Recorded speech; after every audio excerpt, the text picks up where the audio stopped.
एमाने हिताधिकारी मानक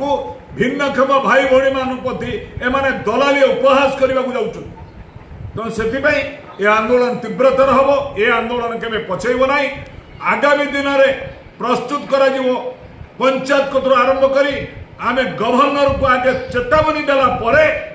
विधानसभा घेराव हम आंदोलन को आगे पंचायत स्तर आरंभ करेंगे जो पंचायत अच्छा भाई दीनबंधु बाबू कहले बालेश्वर किसी कहना चुपकी बहुत केस करवा अरे केस तो अलग कथा आमर भद्रक जिलार झुनुलता मैडम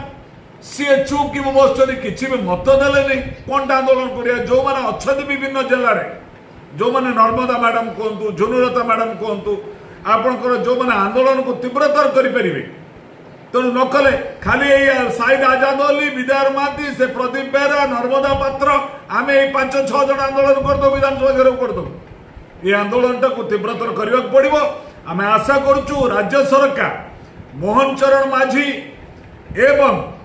आपणकर विभागीय मंत्री नित्यानंद गंड जी जो बंधु कहते नीलमणि बाबू कहते एक प्रतिनिधि मुख्यमंत्री को देखा कर ऑलरेडी जनरल सेक्रेटरी देखा करदे सेक्रेटरी माने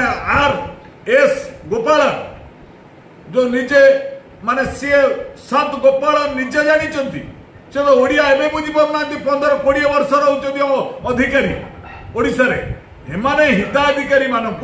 भिन्नक्षम भाई भौणी मान प्रति एमाने दलाली उपहास करने को जाऊँ तेणु से आंदोलन तीव्रतर हम ए आंदोलन केवे पछेब ना आगामी दिन में प्रस्तुत कर पंचायत कतरू आरंभ करी आमे गवर्नर को आगे चेतावनी देला विधानसभा घेराव हम समस्ते चाउल संग्रह करेंगे विधानसभा ये चाउल को लेकिन आगे लोअर पीएमजी ढला हम